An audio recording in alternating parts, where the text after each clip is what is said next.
কথায় আছে যে বাবা মহাদেব আশীর্বাদ করেন যাকে, হাজার শত্রুও কিছু করতে পারে না বাবার সেই ভক্তকে। আর উজ্জয়িনীর মহাকালেশ্বর মন্দিরের ইতিহাস হলো তার প্রমাণ। প্রাচীনকাল থেকেই নাকি শ্মশানের জ্বলন্ত চিতার তাজা ছাই দিয়ে বাবা মহাকালেশ্বর দেবের আরতি করা হতো, কিন্তু একদিন শ্মশানে একটাও মরা আসে না। আর সেই কারণে এক পূজারী তার নিজের পুত্রকেই পুড়িয়ে সেই ছাই দিয়েই বাবা মহাদেবের আরতি করেন। বাবা মহাদেব প্রসন্ন হন আর পূজারীর সেই সন্তানের জীবন ফিরিয়ে দিয়ে বলেন যে আজ থেকে কপিলা গরুর ঘুঁটের ছাই দিয়ে করা হোক আমার আরতি। কিন্তু মহাকালেশ্বর দেবের এই আরতি কেন ছাই দিয়েই শুরু করা হয়েছিল? একসময় উজ্জয়িনী রাজ্যের রাজা ছিলেন রাজা চন্দ্রসেন, যিনি ছিলেন শিবের পরম ভক্ত। একবার তার রাজ্যে এক ভয়ঙ্কর দৈত্য দূষণ আক্রমণ করেন। সবার আগে এই ধরনের স্টোরিগুলো আরো শুনতে আমাদের চ্যানেলটিকে সাবস্ক্রাইব করে নিন। যখন দূষণ তার সেনা দ্বারা চন্দ্রসেনের সমস্ত প্রজাদেরকে এক এক করে মারতে থাকে, তখন রাজা চন্দ্রসেন আর তার বাকি প্রজারা মিলে শিবের ধ্যানে বসেন এই সংকট থেকে বাঁচার জন্য। যখন দূষণ ও তার সেনারা চন্দ্রসেনের প্রাণ নিতে যায়, তখন বাবা মহাদেব ভয়ঙ্কর রেগে গিয়ে মহাকালেশ্বর রূপ নিয়ে স্বয়ং সেখানে প্রকট হন আর দৈত্য দূষণকে হত্যা করে তার ছাই মেখে নিজেকে শান্ত করে। সেই থেকেই বাবা মহাকালেশ্বরের মূর্তিকে ছাই দিয়েই আরতি করানো হয়। বর্তমানে উজ্জয়িনীর একটাই রাজা, আর তিনি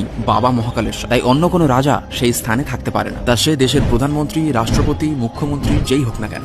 একবার দেশের চতুর্থ প্রধানমন্ত্রী মোরারজি দেশাই মন্দির দর্শন করতে গিয়ে ওখানেই রাত কাটিয়েছিলেন। তার পরের দিনই তার দলের অবসান ঘটেছিল। মহাকালেশ্বর মন্দিরের এই ইতিহাস আপনার কেমন লাগলো তা আমাদেরকে কমেন্ট বক্সে জানাতে পারেন। আর যদি ভিডিওটি আপনার ভালো লেগে থাকে তাহলে অবশ্যই কমেন্ট বক্সে হর হর মহাদেব লিখে ভিডিওটি শেয়ার করতে পারেন।